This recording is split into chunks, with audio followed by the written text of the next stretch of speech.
So I'm here today to talk about how to be interesting in 10 Simple Steps, which is now a really fun book of a whole 272 pages.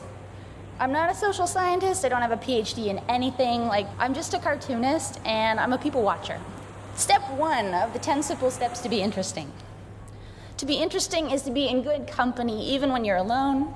It means you're never bored, you're never truly in a funk. And when somebody says, hey, what's new? You don't stare at them with this dead comatose face. It's a fun state of being, it's not hard to reach, it's just something you gotta do.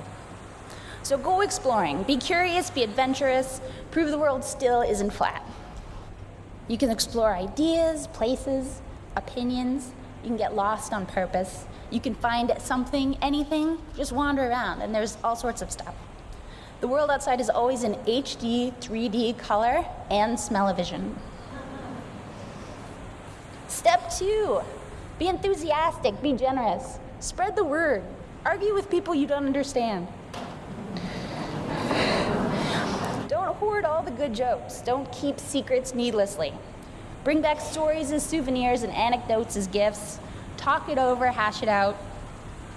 Use the internet. Step 3, do something, anything, because even the slowest progress is still progress forward. Every drop in the bucket has a weight. So play, run around, make stuff, make noise, read something. It doesn't matter what you do as long as you're doing it, because interesting people are active, not passive, to be very semantic about it. Step 4, embrace your weirdness, put it on a pedestal, shine a spotlight on it. Get it insured.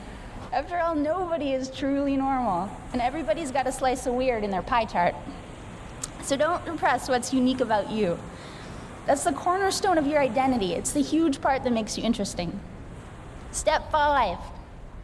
You need a passion, a purpose, a pet project, a love, a reason to get up in the morning and off the damn couch. Because apathy is boring, and ennui is nothing to be proud of. And if you don't give a damn about anything, nobody's gonna give a damn about you. Which leads us to step 6, which is listen more than you talk and brag judiciously. Try to forget how awesome you are, if even for a moment, and practice being humble. Because egos get in the way of ideas and adventures, and they strangle ideas in their cribs. Pretentiousness kills fun and ruins parties. And if your arrogance is more obvious than your expertise, you are someone other people avoid. Step 7, take a chance, take a risk, go introduce yourself. Turn to the person behind you, pass out cards, and maybe quit your job because you don't have to work there anymore. You can try and fail and try a few more times and expand your comfort zone until the whole universe is your playground. Because nobody really covers failures in the media. They just cover the success stories, unless they're passive aggressive, and then, yeah. Step 8, it's crowded and the ride is not smooth. And wouldn't you rather drive anyway? Because, just think about those pedicab people and the downdraft. So don't follow the trends, design new ones. Don't arrive fashionably late, host a shindig of your own. Don't just do something because it's been always done. Try something that's never been done before. I know that's very much more easily said than done.